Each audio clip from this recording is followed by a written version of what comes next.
Welcome back yet again to another video from Airbus Review SA in conjunction with Pelletguns.com. Today we have this beautiful Kral Shadow. We've got Shadow running around here as well. That's our dog, by the way. So have a look at this. Let's just open it up. First, what I want to say is, look at this box. This hard carry case. Comes with handles. Look at that. Guys, it's even got little transport wheels. This is way better than their older boxes. Guys, I really like these new boxes. They're very sturdy, hard carry cases. When you open it up, you get that normal plastic bipod. If you need it, it comes with a gun, whatever. Inside the boxy here, you get your standard little thingies, which will be two 12-shot magazines. Look at that. Two 12-shot magazines. Guys, please remember, if you're going to turn this not the right direction, you're going to break that little pin and it won't rotate. But don't worry, we've got a bigger magazine on its way soon, guys, to South Africa. This is your quick coupler. Remember, you're going to have to put a dowty washer and it's called a full nipple on the other side. I'll show you how that looks in just a bit. And then you get your single loading tray with a little Allen key in the box there to do a final little adjustment. But anyway, let's get this out of the way and let's get the main person out of the box, what everybody's waiting for. Comes nicely wrapped in a blue plastic. It's like almost like a new car smell. Smells beautiful. Smells beautiful. Smells very, very nice. Get that away.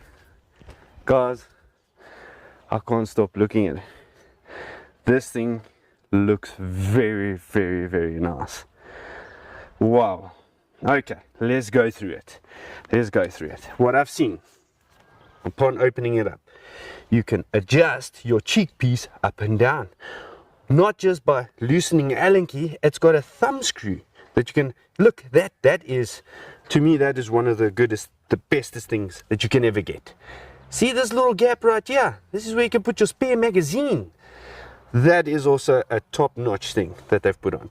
You can adjust your butt pad up or down. All right. This thing is rubber, which is very nice. I like that. Look at this tactical style at the back. It sits nicely into your shoulder. So if you have a look at it, it looks like almost like those PRS you know, shooting stocks and so on. So it looks pretty decent. Then look, you can even fold it closed if you want to put it like in a smaller bag or something. I won't shoot like this, but some people would. I don't prefer it. And when it's locked, it is pretty sturdy, because some of the others, when it's got this little hinge here, it's got like free movement. This one doesn't. It's very sturdy. Well done, Kral. I really appreciate that you guys have put in some effort in this. Really, really well. Then we have a look at the grip. Most manufacturers put on plastic grips. This one is rubber. It is bloody flipping nice, guys. That's one thing that makes me, you know, that I have a look at. I don't like these plastic grips. I like it when it's like this rubber, so it feels more quality. So this gun screams quality, if you think about it. Then you've got your little safety here. Unfortunately, it's not ambidextrous, but at least it's right here. So you can put F for fire and S for safe. It's got a biathlon lever. You can't change it from the left to the right, so it's not a truly ambidextrous. So it is ambidextrous that you can shoot both sides, but you can't change your cocking lever from the left to the right, which I don't mind. I can still shoot with it, and it's nice. Biathlon lever right here by your trigger. You can just throw lead down range. You've got a match style trigger right there. You can change the trigger shoe up or down, left or right. You've got another adjustment here, guys. Not all the Kral guns have this. On the newer Kral guns like this, you can adjust that little Allen key right there through your trigger guard, and you can adjust your trigger pull. That's pretty decent, guys. I couldn't believe this. So another thing is, if you have a look around, you can remove your barrel. If you get pellets stuck for some odd reason, you can remove this little thumb screw, and then you can take out your barrel. Just slide it out, you know. And then if you have a look a little bit down here, this gun is regulated.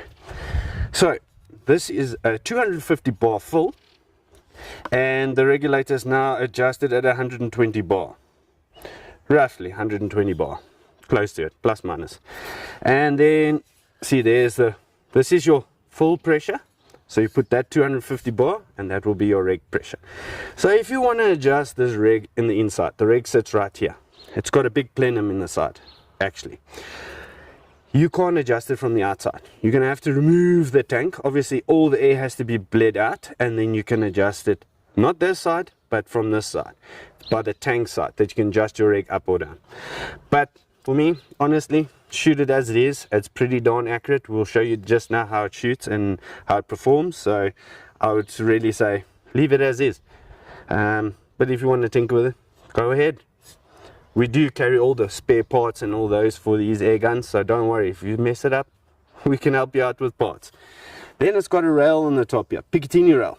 I see they didn't put on the dovetail piece on the top, so it just has the normal Picatinny rail. Then another thing that was worrying me, you see this gap for the magazine slot to fit in. I thought, you know, it will only fit the old magazines. Trust me, it fits the new style magazine as well. I'll put the new style magazine right here so you can see how it looks. It also fits here, so that's a plus point. I really like that. And this barrel is 53 centimeters. All right, so we'll see. They say around about 870 feet per second with the 18 grain JSB. The total weight is it's 3.40 kgs, and yeah, it's about 42 joules that this thing puts out, which is quite a lot. And then lastly, you can add a silencer if you need to have it quieter. That is very, very nice. Another thing is what I've seen what Kral has done is, all right, maybe they can change it in the future. On this end piece, when you unscrew it, let's maybe do that quickly and I can show you.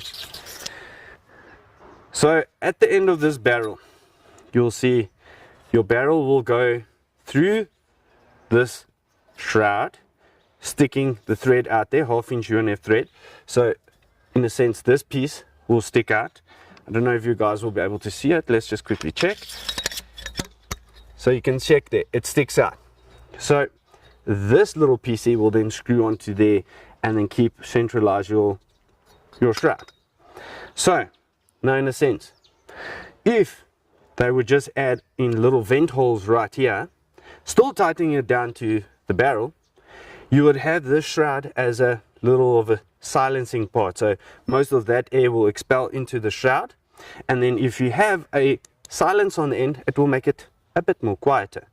But I see what they've done here. It's just that it just basically clamps the shroud in place, and if you put on a silencer or so on, you won't have that misalignment of your shrouds and all those other nice little things that they had problems with. But now it's perfect. Let's go do a 5-shot grouping at 50 meters. See you now. Yeah. All right, so let's do the 5-shot grouping and let's see where I can get to.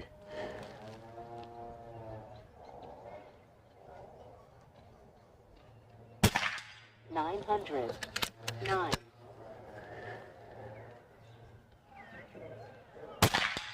907.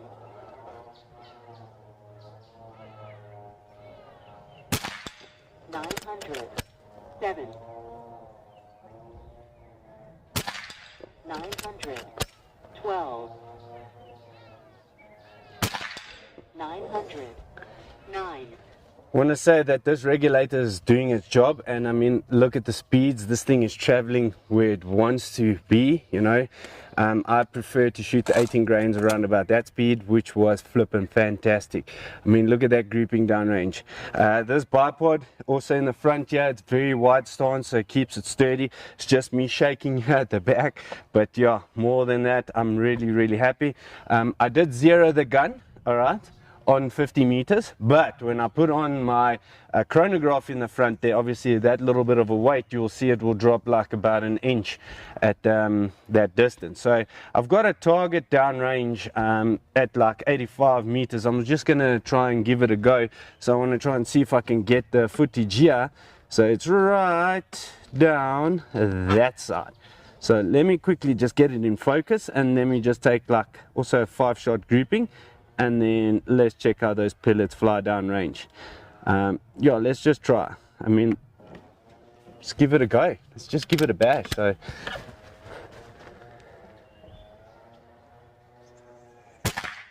907.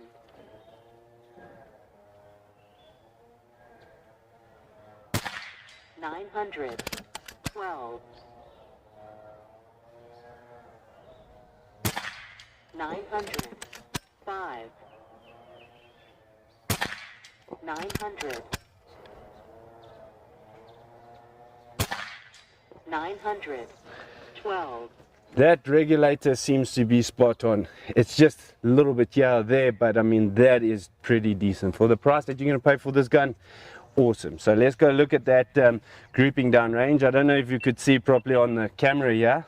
Yeah, but let's go check it out with that camera, and we'll go see the groupings it performed at 50 and 85. So that's going to be decent. I'm pretty keen to see what it can do. So let's go check it out. Oh yeah. So guys, here I'm at 50 meters. Look at that, that's a 5-shot grouping. Remember, that was my aim point right there on the top, so it fell like about an inch down. Because remember, I shot it in at 50 without the chronograph on it. So when I put on the chronograph, look at what impacts it created. You know, it gave me a little bit of that weight that was put on the barrel that it dragged it down. So if I remove that, then it will be spot on. So don't be alarmed that I'm not shooting there and say it's not accurate. It is accurate. It is set for 50 there, but when you put on additional weight on the barrel, that's what happens. For most of you that know about it, great.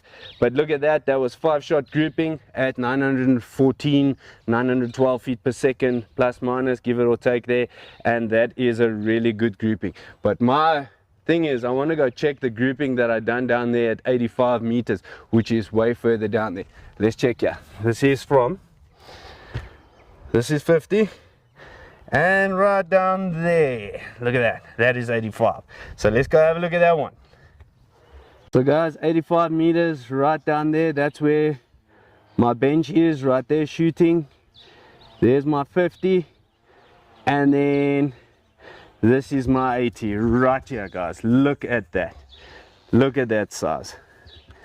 Just have a look at that. That is something next level. So that was my aim point, remember. On 50 it should have been there. On 85, look how it dropped there. So there was just a sticker there. So you can count, there's five shots here. So there's 1, 2, 3, 4, 5. How good is that? That is something decent. This thing is a track driver. I mean, all the way from down there, that was a decent shot. Guys, I really like this gun.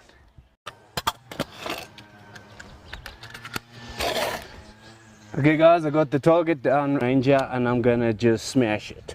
Let's check how it performs. So remember, it drops about 3mm dot, so I'm gonna keep it there, 3mm dot. 912. My goodness, did you guys see that explosion that it gave? I mean, if you shoot a pigeon, this thing is gonna have more than enough power to take down that pigeon or whatever you guys are going to shoot. This thing is super cool. It really does the job. Alright, my final thoughts of the Shadow Kral in .22. It really ticks all the boxes. Really, it does its job. As you can see on the video, you know, I just take it out of the box and no cleaning barrels, no nothing, just putting in pellets and shooting it. Obviously putting it on a scope and so. The sound of it without a silencer, it is quite loud. So if you're going to use it for the backyard plinking, your neighbors are going to complain like you won't believe. So on the screen right now, I will actually put down how loud it is with a silencer and without a silencer, so that you guys can see on the video the amount of decibels this thing puts out with and without the silencer. So yeah, let us give that a little bit of time rolling so we can at least get the videos out there for you. But anyway, I think that's more than enough. So looking about the overall condition and everything of this airgun, it's got a lot of things that people would like, you know, adjustable cheek piece, you can fold the stock, it's not loose, it's got a rubber butt pad. The amazing thing is the trigger that you can set how you want. You can put a silencer on it. It's got a it's got an aluminium bottle here in the front, but you can opt to put on a carbon fiber bottle, you know, as extra. Like the 700 one, I think you'll get way more shots. Oh, talking about shot count, I get about 102 shots off per one full, which is flipping awesome. Awesome. You just need to get like 10 million mags and you go and shoot, so you don't have to carry around your dive bottle and stuff around. If you want to, you can do that. We've got that cylinder backpack, the hunting one, which will help you out with that. So yeah, I really like the design of this airgun. A lot of people, naysayers, will say, oh, it looks like an FX. Oh, please come guys, this is on its own class. I mean, you cannot beat this one with the price. Those other air guns are quite expensive. So yeah, really impressed with it. Shot quite well, shot a little bit of slugs. You're just gonna have to shoot a couple of slugs through your barrel to see which ones it prefers. So at the moment now, I shot the 23 grains and the 25 grains, and they were doing fairly okay down at 80 meters, so I was pretty happy. So I'm very, like I said, this thing from Kral, these guys are always going next level. Every single new airgun they bring around, it's a big improvement. It really is. I can't believe it. I mean, even those first generation ones were also awesome, but I mean, from there onwards, you can see the little changes that they've done makes a bigger impact on how it looks, you know. So this gun can shoot with a premium classed air guns out there. Really, it can. It's super nice. So yeah, more to that, guys. I hope you enjoyed this video. Please like, share and subscribe to Airbros Review SA, and you guys better stay safe out there. I mean, there's quite a lot of things happening, and yeah, just enjoy shooting, and this is the fun of the sport. We love shooting, that's the thing. Love you guys, long time. See you again.